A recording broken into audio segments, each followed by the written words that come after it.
A partir de agora, você passa a acompanhar na programação da sua TVAL o programa Espaço Cidadão. Sempre um tema importante a cada semana que interessa todo o estado de Santa Catarina. Nosso entrevistado de hoje é um professor de geopolítica, Russo Born. O nosso tema é sustentabilidade. Professor, muito obrigado por aquecer o convite.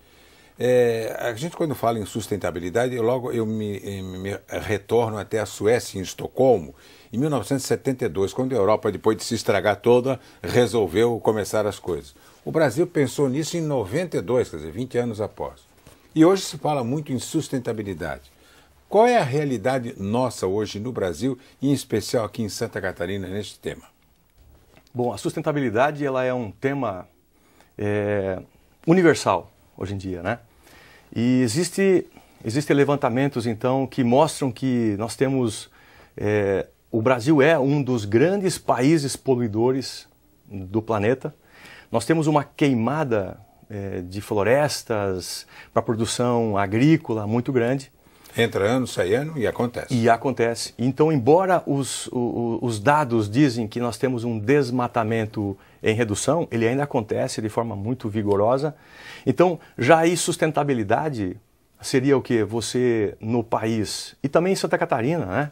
No país você manter florestas para que as gerações futuras possam também usufruir dessas florestas e conhecer elas. E a forma como a gente está fazendo a economia acontecer, ela nesse ponto ela não é sustentável. Por exemplo, Santa Catarina, a parte de floresta atlântica, que no passado de 100% hoje fica em torno de 17%, né? O senhor repete esses números, por favor. De 100% da floresta atlântica que... Há quanto tempo? Isso desde a época de 1500, quando começou a chegar as primeiras caravelas aqui. Realidade de hoje? Ela está em torno de 17% da floresta, né? Isso de preservação em Santa Catarina. No litoral brasileiro, isso já caiu abaixo de 9%. Então aqui é o que mais se preservou da floresta, porque a nossa encosta, litoral e encosta. Se a gente pegar, por exemplo, um outro exemplo de floresta, né? A Mata das Araucárias no oeste catarinense, que é uma vegetação endêmica da região sul do Brasil e também entra em outros lugares, Paraguai. De 100% da mata da floresta de Araucárias, o Pinheiro do Paraná, hoje sobra só 2%. Então a sustentabilidade aí, ela é uma preocupação muito grande.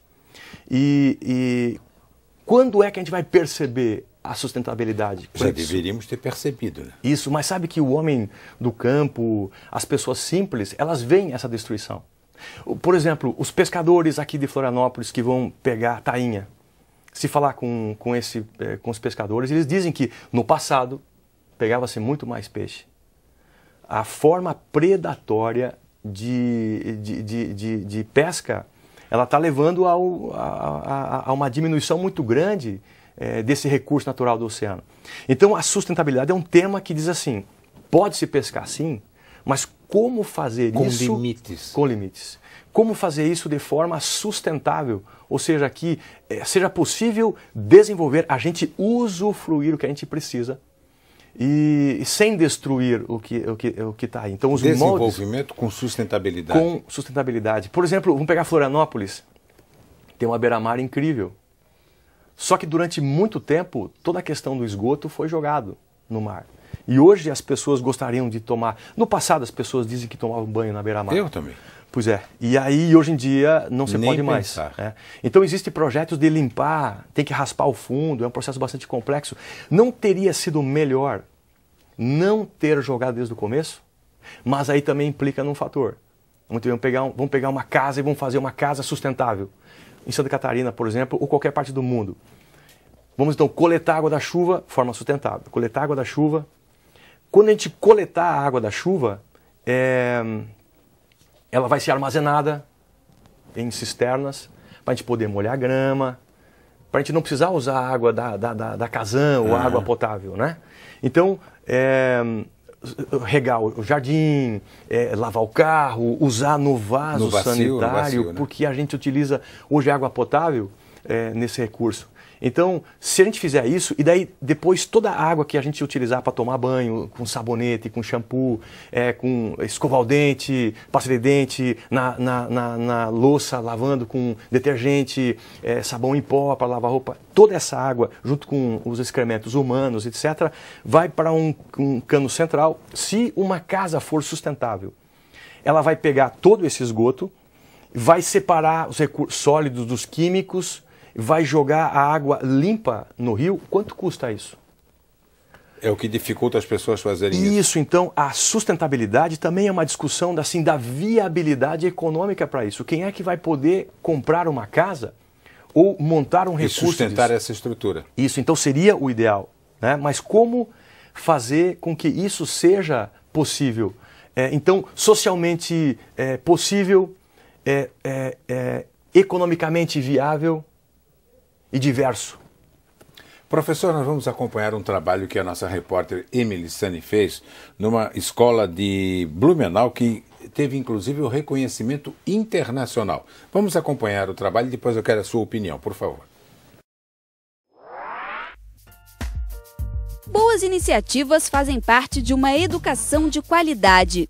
Em Blumenau, no Vale do Itajaí, uma escola municipal virou exemplo para o Brasil e para o mundo. Isso porque professores e alunos investiram tempo, dedicação e amor em sustentabilidade. O reconhecimento vem de uma rede internacional de escolas criativas, com sede em Barcelona. O nosso índice de criatividade, de inovação é muito alto, por isso o reconhecimento. Então, nos tornamos diferentes das outras escolas por termos ideias criativas, inovadoras, em que nós usamos a sustentabilidade e a ecoformação para que nossos alunos, no futuro, sejam os disseminadores dessa ideia de sustentabilidade para tornar o nosso planeta habitável ainda por muitos e muitos anos. O mural interativo da instituição mostra que as informações sobre a escola criativa são bem sustentáveis.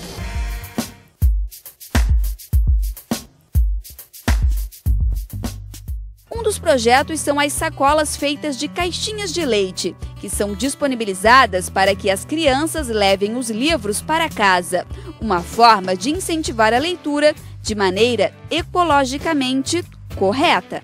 A gente pode reaproveitar os livros, nós não temos muita sacola para guardar os livros, daí a gente pode pegar, levar para casa, né, e ler, daí tirar fotos, sim, né, daí colocar na sacola, daí é melhor, porque a sacola daí a gente tem que reaproveitar para fazer isso, não pode jogar lixo no chão, senão a gente pode acabar matando o nosso planeta.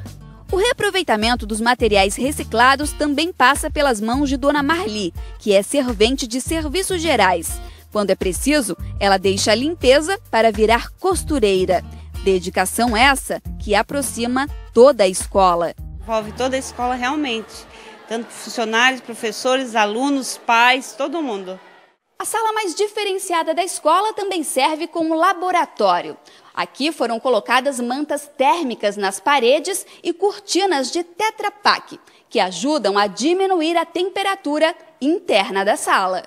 Com as cortinas, a gente percebeu que houve uma redução de 2 graus na temperatura dentro da sala. Então, a gente resolveu fazer na sala inteira o revestimento. Como nós ainda não conseguimos fazer o revestimento do telhado, do forro, nós não conseguimos ainda fazer a medição correta, como deve ser, fidedigna. Então, nós temos um termômetro dentro desta sala, tem um termômetro no corredor desta sala e tem um termômetro na outra sala, que não tem revestimento, para podermos fazer a comparação. Então, ela se tornou um laboratório de estudo sobre a temperatura e sobre as caixas de leite, porque elas têm essa função de isolar. Na sala do primeiro ano, as cortinas e o mural também são feitos de caixas de Tetra Pak. O reaproveitamento, agora colorido, mostra que o aprendizado, além de sustentável, é vivenciado de maneira bem criativa. Nesta outra turma, a sala possui 2 lixeiras, uma para o papel e outra exclusiva para coletas de aparas de lápis. Todo o lixo é reaproveitado nas hortas da escola. Tamires sabe bem da importância desse tipo de projeto. Ajudar o planeta, as pessoas e todos os restos de plantas. Esse projeto desenvolvido com as crianças faz o estudo da biodiversidade da região, né, e ações de interação da criança com o ambiente. Então, uma das ações desenvolvidas com eles, e ainda em processo, né, é guardar as aparas dos lápis para reaproveitar. Então, reaproveitar nos minhocários, reaproveitar nas plantinhas que eles cultivam. E a mesma coisa com o resto do papel. A gente não guarda o papel para simplesmente reciclar.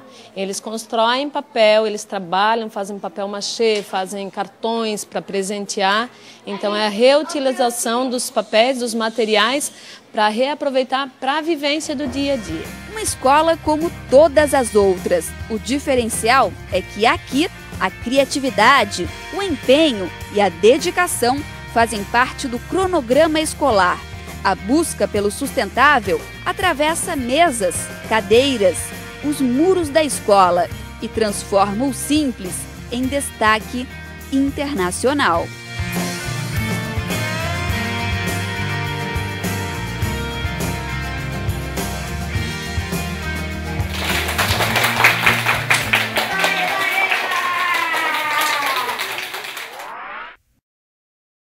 Muito bonito o trabalho feito lá em Blumenau. Russo, o ideal mesmo para se falar em sustentabilidade, meio ambiente, é envolver a criança de cara?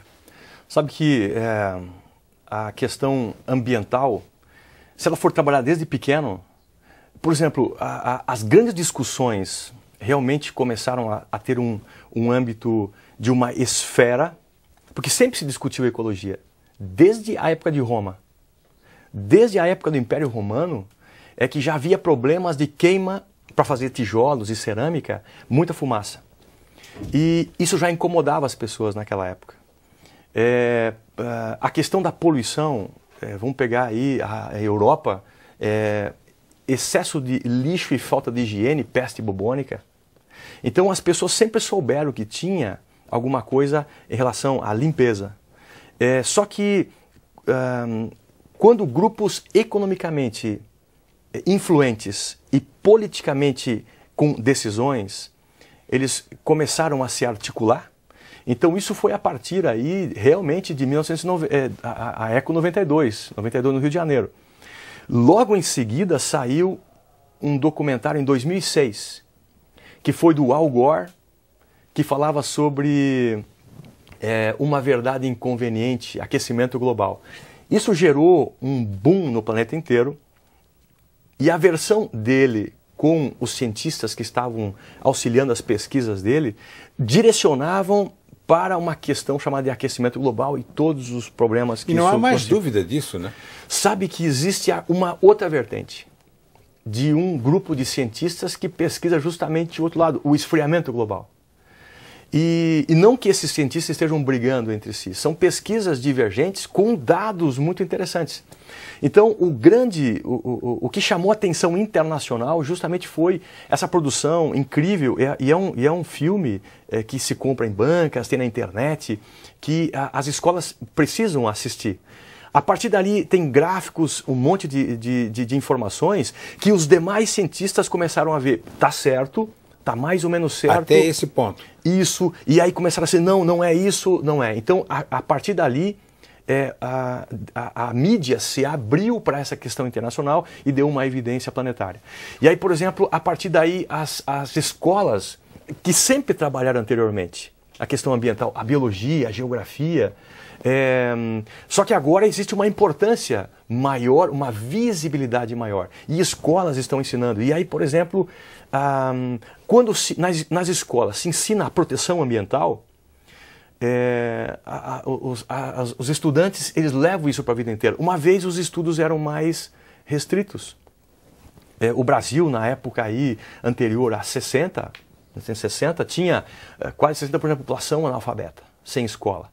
Quando a escola começa a fazer parte e você qualifica profissionais... Muda e qualifica. Isso você modifica todo um pensamento. E aí, por exemplo, o grande exemplo de cuidar do sistema ecológico tem um pai e uma mãe com uma criancinha... Que tem que dar exemplo. Isso, mas assim, por exemplo, o pai e a mãe dão uma balinha, alguma coisa assim para o filhinho comer, e aí eles vão ensinar o filhinho assim, vou ensinar como é que faz, vou pegar o papelzinho e olha como é que o papai faz, joga no lixo. Não é assim que faz. Por quê? Porque quando a criança crescer, o pai não vai estar ali para pegar da mão dele e jogar no lixo. A questão do ensinar deixar o pezinho na mão e dizer, vamos fazer o seguinte, vamos jogar o papel no lixo. Fazer com que a criancinha jogue lá. Tome a iniciativa. Isso, e faz isso algumas vezes, isso vira um hábito. A mesma coisa escovar o dente. A mesma coisa tomar um banho, e não ocupando toda a água da caixa. Meia hora, né? Por exemplo, hoje, a água, por exemplo, a professora fez um trabalho belíssimo. Hoje existe uma divulgação assim de, vamos separar o lixo nas casas. Então, a pessoa lava as latinhas para separar metal, lava a caixinha de leite para separar, mas espera aí, e a água que está entrando? Essa água virou lixo. Tinha que reaproveitar essa água Isso, também. então, limpa-se uma coisa, mas suja-se a água, né? Então, a questão do pensar a ecologia, ensinar desde pequenininho, não jogar lixo no chão. Um banho hoje em dia com chuveiro normal... 5 minutos é suficiente. Isso, e as pessoas, um banho de 15 minutos equivale a 144 litros de água, que acaba virando lixo porque a água bate na pessoa e quando escorre, ela vai embora. Então o Brasil é o país que do mundo, a água é um dos grandes problemas de sustentabilidade. Se a gente pegar o nosso planeta hoje em dia, cerca de 97,61% da água toda é água salgada, água dos mares e oceanos. De toda essa água aí, a água dos polos equivale a 2,08. Então tá. E a água pronta para tomar, que é a água dos rios, equivale assim, 0,00009%. E a gente está jogando todo o lixo nos rios. E nós estamos agora procurando água de profundidade. Então dá para dizer que os nossos rios estão todos poluídos. Porque a gente está fazendo isso. Nós é que poluímos. Exatamente. Então, nós não somos realmente um lugar sustentável. É preciso mudar isso. Mudar a cabeça de cada um. Mudar a cabeça, só que daí isso implica na questão econômica. Professor, nós vamos a um intervalo do nosso programa aqui e voltamos a falar em sustentabilidade no Espaço Cidadão, que só tem aqui na TVAL.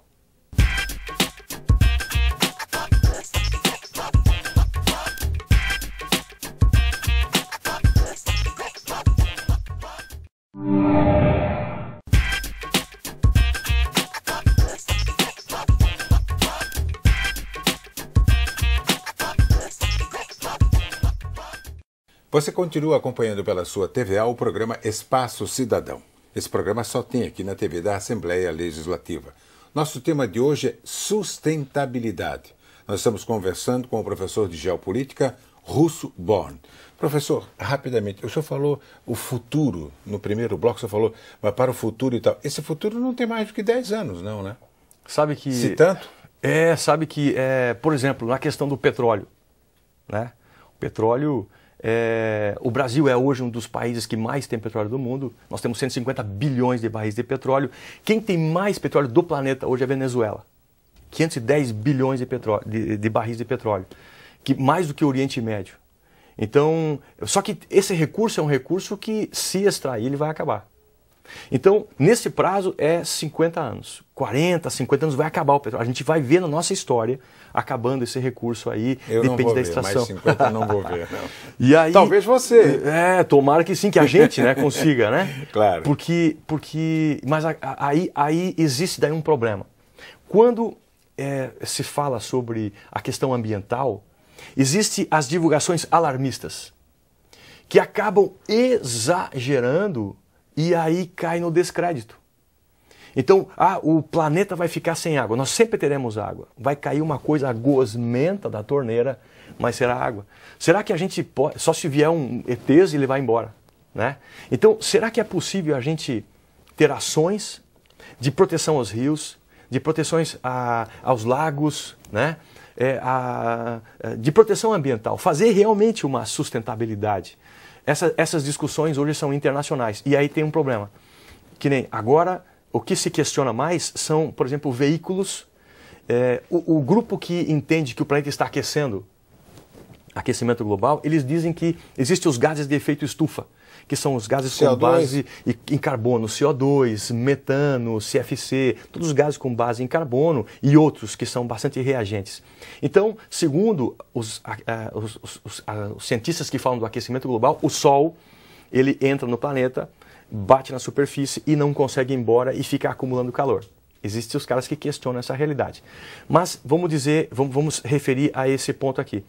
A solução seria, então, lembrando que a gente não é responsável pelo aquecimento global, porque um vulcão explode mais fumaça do que a gente o ano inteiro.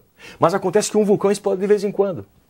E a gente não, nós estamos jogando fumaça aí desde que a gente está queimando. 25 horas por dia. Exatamente. E o agravante vem desde que se faz a primeira Revolução Industrial, com carvão, 1760, depois 1860 com o petróleo, e daí, hoje em dia nós temos um recurso gigantesco. O mundo se especializou em queima de material fóssil, petróleo, carvão, gás natural.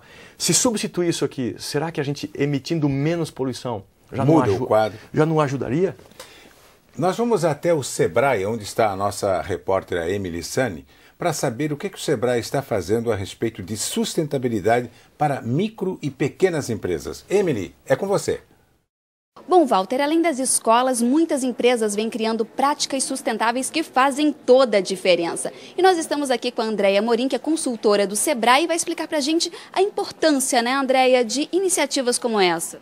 A importância do setor empresarial despertar para as questões de sustentabilidade é justamente para atender a esta nova postura da sociedade que cobra muito mais, onde questiona as questões de postura ambiental, social. Nós não podemos mais ficar para trás e o setor empresarial precisa buscar isso. Quais as vantagens em adotar atitudes sustentáveis para as micro e pequenas empresas e os empreendedores? Num primeiro momento, eles pensam dentro de um padrão tradicional de que a sustentabilidade é mais um custo para a organização. No entanto, não é.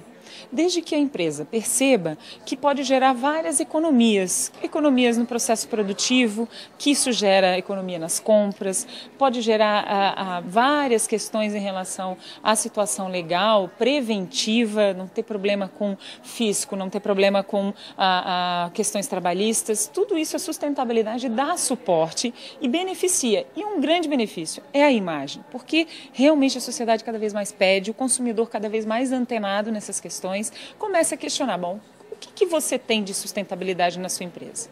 Tá certo, Andréia. Muito obrigada pela sua participação aqui no Espaço Cidadão. E ficam aí as dicas para os empreendedores. Walter. Muito obrigado, Emily. Você sentiu, então, quer dizer, o micro e pequeno empresário também está interessado, mas tem aquela famosa história, né? Eu vou ter que investir um dinheirinho. Ele, às vezes, não. Eu vou ter que gastar um dinheiro, quando na realidade ele vai investir um dinheiro. A questão é, quem conseguir descobrir a forma de transformar o sistema de sustentabilidade em uma redução de custo gigantesco, ou até melhor que isso gere lucro, quem conseguir fazer isso, porque até agora não se encontrou uma fórmula, exato. Vai mudar a realidade do planeta. Então, por exemplo, e algumas pessoas já tentam fazer isso aí. Existem algumas pessoas que fizeram as luz com garrafa PET. Que dá em torno que pega uma garrafa PET, coloca água dentro e você coloca ela para fora do telhado, fica meio esquisito. Mas quando pega o sol, a água vai fazer um prisma e vai dar uma lâmpada de cerca de 60 watts de energia. E é automático, né? O sol vem, ela liga e daí o sol vai embora, ela desliga sozinho. Então você só utilizaria a luz de noite. Essa economia de energia seria fantástica, então seria uma luz interessante, né? Quem conseguir fazer casas, hoje em dia, por exemplo, as casas que nós temos no Brasil, nós somos um país tropical, aqui no sul, subtropical, mas é um país com muito sol, muito calor, e as nossas casas, elas foram copiadas ou desenvolvidas de uma forma que você tenha um calor gigante no verão e um frio extremo no inverno, que você então precisa daí ter um meio termo nos dois, né? Isso, seria mudar essa arquitetura. nós não precisaríamos usar tanta luz, nós poderíamos aproveitar a luz natural por entradas. Nós temos áreas com vento, que o vento entre pela casa e resfrie sem a utilização de ar-condicionado. Claro que daí existe um desinteresse das indústrias que vendem ar-condicionado, claro. Porque tudo tem um impacto. Se você tirar uma coisa, ele vai impactar. Outro lado vai reclamar, né? Exatamente. Então, quem conseguir descobrir a forma de fazer uma economia viável, baixo custo nisso, ou até um custo zero, ou melhor, gerando lucro, vai ser a solução para a coisa. Ô Russo, eu me dou o trabalho e faço questão de divulgar isso para que sigam o exemplo. Por exemplo, o banho você nunca consegue, onde eu moro, você nunca consegue nos outros prédios da cidade também, que a água quente fique imediatamente quente. Então, sabe, eu uso um balde grande, e enquanto ela está fria, e depois quando ela aquece, eu tiro o balde e ele é utilizado no bacio. E aí eu tomo o meu banho tranquilamente. Poucas pessoas, eu aprendi com uma pessoa a fazer isso e queria passar para outras pessoas, porque você está economizando. Agora o ideal é que alguém descobrisse que a água já chegasse no teu chuveiro quente imediatamente. Na questão dos chuveiros a gás, que ele tem a dificuldade de você aquecer. O elétrico não, mas o elétrico já tem um problema da eletricidade, que é muito mais caro. No caso meu, a maioria hoje é tudo à base do gás. Verdade. Só que durante esse tempo, até a água se aquecer, você leva 30, 40 segundos. É uma quantidade de água gigante de água que vai pro ralo. Literalmente. A minha vai para o bacio. Que vai para o bacio.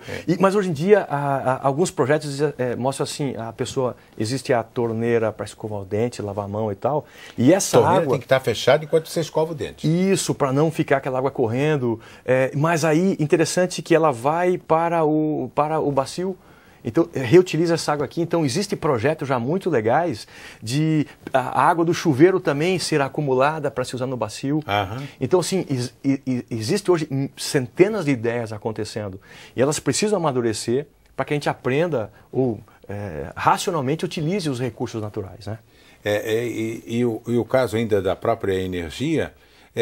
a energia eólica ainda é uma coisa muito pequenininha no nosso país. Nós temos exemplos aqui em Santa Catarina. Bom Jardim da Serra é uma das cidades. Mas no país como um todo. Agora, eu acho que um grande problema nosso são as nossas dimensões. É isso? O Brasil nós temos uma grande vantagem e desvantagem nisso. A nossa principal matriz energética é a hidroelétrica ainda. Na real, a nossa matriz seria termoelétrica. Hidrotérmica. Nós temos grandes hidroelétricas. Conjunto do rio com o carvão. Exatamente. Também com bagaço de cana, com óleo diesel. Né? Nós temos, então, várias queimas para dar suporte para a nossa energia hidroelétrica. Por exemplo, o Brasil é um país tropical e nós temos um problema aí. Porque bem nessa região tropical existe uma época que chove um monte, que é no verão, e classicamente uma época no inverno que chove menos. E nós no Brasil temos menos chuva, nós tivemos uma exceção climática, tanto que Cantareira está com um nível baixíssimo, por causa de uma questão climática mesmo. E aí então o Brasil tem que acionar termoelétricas para poder suportar essa energia. Tivemos um apagão e tudo mais. Só que o Brasil hoje está procurando investir em energias limpas, como, por exemplo, a energia eólica. O Brasil construiu no nordeste do Brasil 5 parques, a Tractebel, inclusive, que coordena, e a Siemens investiu 5 parques eólicos gigantescos no nordeste do Brasil. Nós estamos fazendo vários investimentos. Tá, você falou lá no nordeste. Isso tem em cada rua na Holanda. É verdade. O Brasil está ainda... Ele precisa, mas agora o Brasil também é um país que mais investe que investe bastante em pesquisas energéticas, né? Fundo do oceano com algas. Quando você movimenta isso, produz energia. Teve uma professora... As próprias marés? Marés, energia das marés. Nós temos um litoral gigantesco. 5.560 quilômetros. É isso, fantástico. Uma professora da UFSC também, ela estava fazendo pesquisa com borra de café, que se tira óleo para você fazer utilização em máquinas do interior, de pequena, não em grandes volumes. O Brasil tem biodiesel, o Brasil tem pesquisa de energia solar. Nós estamos tentando várias possibilidades. O próprio álcool foi uma iniciativa nossa, né? Isso, verdade. Então, a questão é compreender tudo que está existindo. A forma atual ela não é sustentável, como está se mostrando. Como alterar Como descobrir a fórmula mágica. Exatamente, exatamente. Professor, muito obrigado pela aula. Legal. É bom que a gente pôde... Esse assunto ele é muito importante e muito relevante. E vamos voltar. Legal. Eu entrevistei o professor Russo Born. Ele é professor de Geopolítica em diversas escolas no estado de Santa Catarina. Nosso tema de hoje foi sustentabilidade. Você tem que fazer também a sua parte. O Espaço Cidadão, que só tem na TVAL, volta na semana que vem com outro tema. Até lá.